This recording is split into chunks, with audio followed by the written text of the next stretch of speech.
Hello students, welcome to EPIC in online classes. How are you all? I hope that you are all well. जैसा कि students आप लोग जानते हैं, आपका annual exams and pre board exams बहुत ही जल्द होने वाले हैं, जिसके अंतर्गत आपको लगातार सिलेबस संबंधित जो है एक्सरसाइजेस या रिवीजन वर्क कराया जा रहा है। आज हम आपके लिए पूरा रिवीजन वर्क लेकर आए हैं, जिसमें आज आपको विभिन्न पहलू के बारे में बताया जाएगा।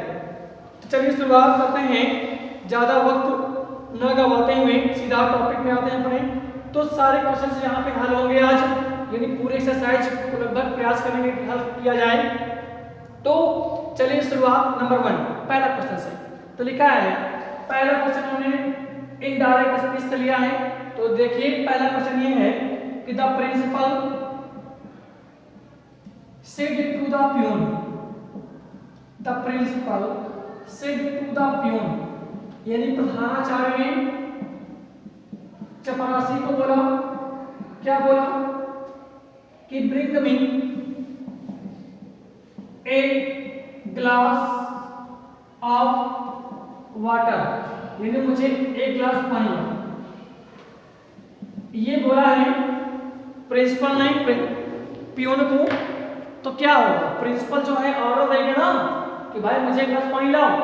तो इंपरेटिव सेंटेंस है, क्योंकि वर्ब से शुरू होने वाला है वाक्य।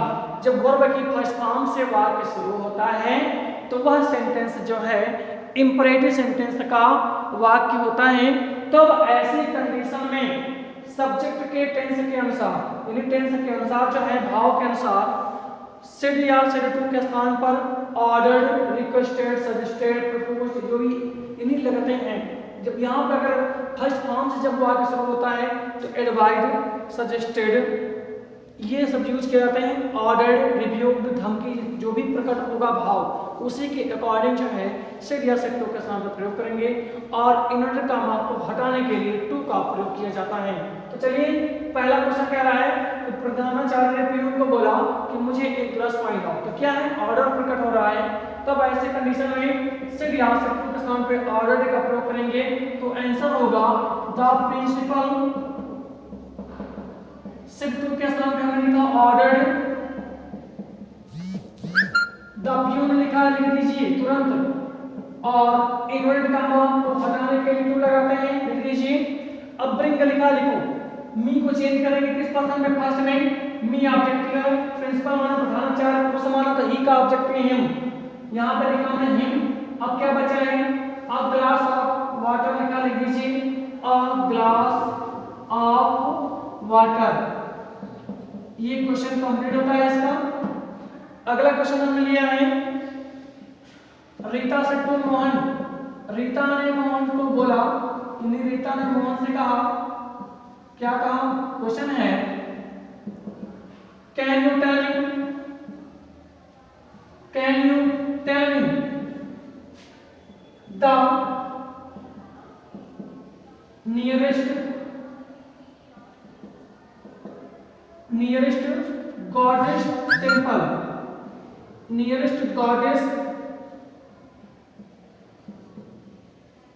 टेम्पल, यानी रीता ने मोहन से पूछा क्या मुझे सबसे नजदीक देवी का मंदिर बता सकते हैं, देवी का मंदिर बता सकते हैं। तो यहाँ पर निशान लगा है इंट्रोगेटिव का। अब यहाँ पर जब निशान इंट्रोगेटिव का लगा हो तो दो चीजें अप्लाई होती हैं। पहला ये है कि अगर हेल्पिंग वर्ब से शुरू होने वाला वाक्य होगा तब निशान हटाने के लिए एक या बदल लगेगा, कामर्तामा को हटाने के लिए। लेकिन सेड या सेड टू के स्थान पर आश्रय का ही प्रयोग किया जाएगा। तो ध्यान दीजिए, निशान लगा है इंट्रोगेटिव का, तब क्या करेंगे ऐसे कंडीशन में, सेड या सेड टू के साथ देखते हैं आस्क्ड। तो Rita asked Mohan, inverted comma को हटाने के लिए हमने लिखा इफ। कैन को रोक लीजिए, यू चेंज करेंगे सेकंड पर्सन में, यू मोहन बराबर ही, क्योंकि यू सब्जेक्टिव है तो मोहन का सब्जेक्टिव ही होगा। अब कैन को बदलेंगे कुड में, पास्ट में चेंज होता है जब इधर सेड या सेड टू मिलता है। तो ही कैन को बदला हमने कुड में, टेल लिखा, लिख दीजिए। मी को चेंज करेंगे फर्स्ट पर्सन के अकॉर्डिंग, मी ऑब्जेक्टिव केस, रीता माने सी, तो सी का ऑब्जेक्टिव होगा हर। तो टेल हर द, फिर है नियरेस्ट नियरेस्ट लिखा हमने, गॉड टेम्पल लिखा, लिख दीजिए सेम टू सेम क्वेश्चन वैसे ही। तो इसका आंसर अब यहाँ पर कंप्लीट होता है। चलते हैं अब अगले क्वेश्चन की ओर। अगला क्वेश्चन हमने लिया है कि क्वेश्चन क्या है, सी सा ए पीकॉक, सी सा ए पीकॉक। अगला लिखा है it was beautiful, it was beautiful. अगला लिखा है इट वाज डांसिंग। और इस क्वेश्चन को करना है सिंपल सेंटेंस, यानी इस क्वेश्चन को बनाना है सिंपल सेंटेंस में कन्वर्ट करना है।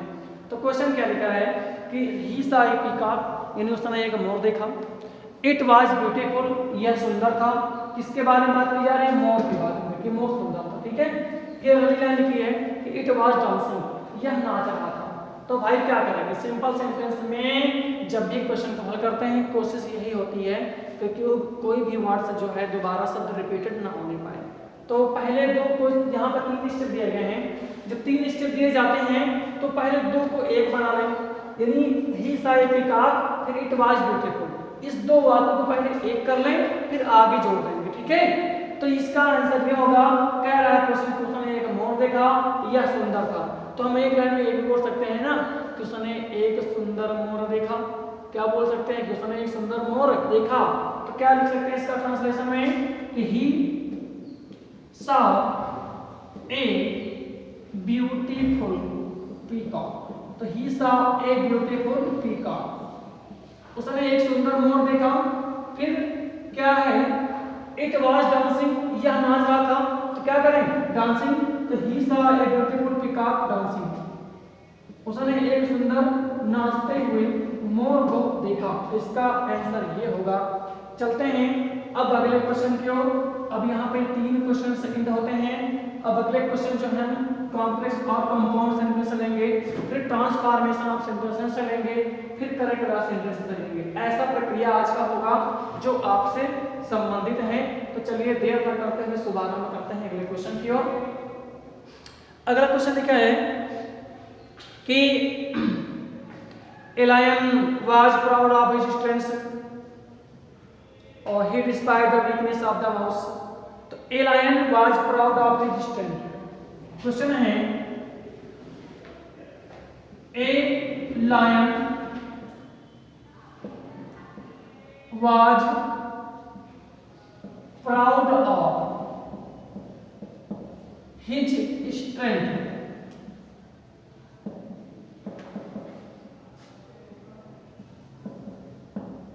फिर अगला लिखा है he despised the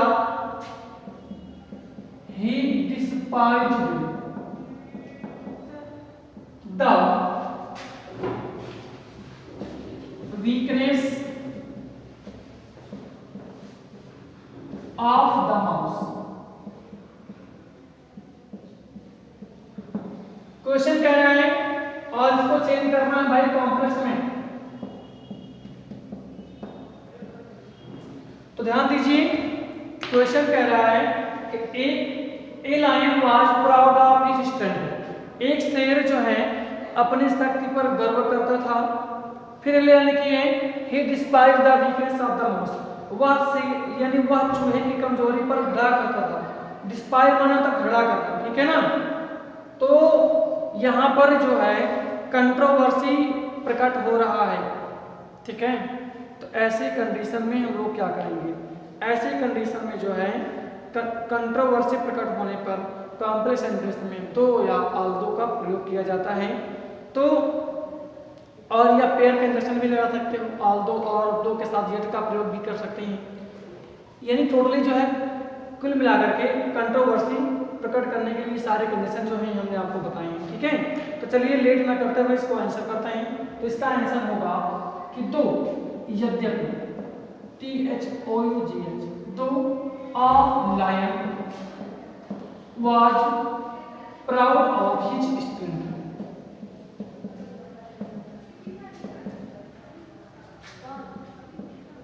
एलायन was, though a lion was proud of his strength. फिर अगला कनेक्शन क्या लगा दीजिए, yet he despised the weakness of the mass, yet he despised the weakness of the mass, of the mass. तो ये इसका answer होगा। अब चलते हैं अगले क्वेश्चन की ओर। अगला क्वेश्चन लिया गया है Kolkata is the biggest city in India. Question अगला है Kolkata is the biggest city in India. और बनाना है इसका पॉजिटिव डिग्री, फिर इसके बाद कंपैरेटिव डिग्री बनाना है, यानी पीटी और सीटी दोनों बनाना है। ठीक है, तो क्वेश्चन लिखा है Kolkata is the biggest city in India. Kolkata Bharat में सबसे बड़ा शहर है, इसका मतलब ये हुआ। और इसे चेंज करना है कंपैरेटिव डिग्री में, फिर उसके बाद पॉजिटिव डिग्री में चेंज करना है। तो क्या करेंगे भाई, पहले हम बना लें इसका कंपैरेटिव, यानी सिटी बना लें। ठीक है, तो कोलकाता लिखा लिख दीजिए, इज लिखा लिख दीजिए, द हटा दीजिए, सुपरलेटिव में द हट जाता है क्योंकि बना इसका क्या रहा है कंपैरेटिव। बिगेस्ट का कंपैरेटिव होता है बिगर, क्या होता है भाई बिगर, तो कोलकाता इज बिगर। अब जैसे लिखा आपने कंपैरेटिव डिग्री, तो इसके बाद प्रयोग करते हैं देन का, तो देन के साथ में लगाते हैं एनी अदर, तो देन एनी अदर। अब बचा क्या, सिटी इन इंडिया, लिख दो भाई सिटी इन इंडिया। क्वेश्चन का आंसर कंप्लीट हो गया। तो Kolkata is bigger than any other city in India. Kolkata Bharat में सबसे बड़ा शहर है। अब ये क्वेश्चन कंप्लीट होता है। चलते हैं इसके पॉजिटिव डिग्री की ओर। हमने आपको बताया था कि अगर सुपरलेटिव डिग्री से पॉजिटिव डिग्री की ओर चेंज करते हैं तो क्या करते हैं, सबसे पहले लिखते हैं नो अदर, यानी शुरुआत में ही नो अदर का प्रयोग किया जाता है। इसके बाद हमने बताया था कि आपको जो भी वाक्य लिखना है सुपरलेटिव डिग्री के बाद का वाक्य लिखना है। तो बिगेस्ट हमारा सुपरलेटिव है, इसके बाद बचा क्या है सिटी इन इंडिया, तो पहले इसको लिख दीजिए, तो no other city in India. अब क्या बचा है, इज लिख दीजिए हेल्पिंग वर्ब, यानी हेल्पिंग वर्ब जो है इसको लिख देंगे। अब जो हमारा सुपरलेटिव है इसको चेंज करेंगे पॉजिटिव में, तो पॉजिटिव में चेंज करते हैं तो एज और एज से बंद किया जाता है। तो हमने लिखा एज, बिगेस्ट का पॉजिटिव होगा big, as big as Kolkata जो बचा है इसको एट लास्ट में सेंड कर दीजिए। तो इसका आंसर हुआ, शुरुआत में लिखा नो अदर, उसके बाद हमने बोला सुपरलेटिव डिग्री के बाद का, तो सिटी इन इंडिया लिखा हमने, हेल्पिंग वर्ब लिख लीजिए इज।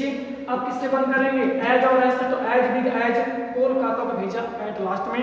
तो ये आंसर इसका जो है कंप्लीट हुआ। अब चलेंगे अगले क्वेश्चन की ओर। अब देखते हैं यहाँ पे कौन से क्वेश्चन शामिल हैं और उसी के अकॉर्डिंग जो है कार्य करते हैं हम लोग। ठीक है, तो क्वेश्चन अगला लिया गया है कि और इसे चेंज इनटू रिमूव करना है। रिमूव तो आप लोग बहुत कर चुके हो, इसको हटा दीजिए दिमाग से ही। ठीक है, रिमूव के मामले में आप लोग माहिर हो, पैसिव वॉइस बनाते हो। चलिए ठीक, पैसिव वॉइस लें। It is time to remain your career. It is time to remain your career. CAREER।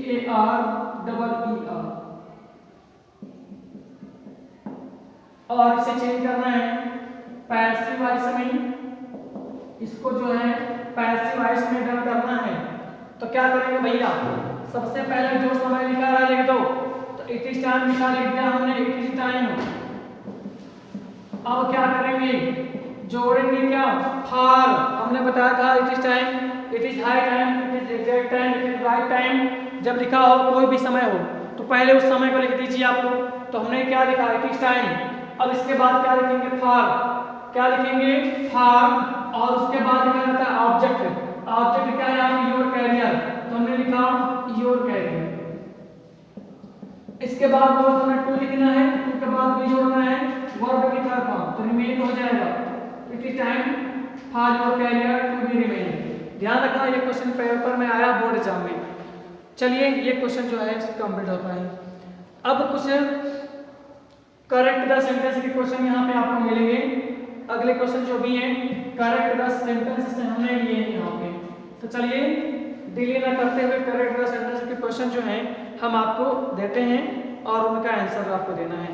तो पहला क्वेश्चन लिखा गया है Sheela is eligible of this post. Correct the sentence heading है करेक्ट द सेंटेंस, यानी वाक्य को सही करना है, गलती मिलेगी आपको उसे दुरुस्तीकरण करना है। तो पहला क्वेश्चन लिखा है शीला इज एलिजिबल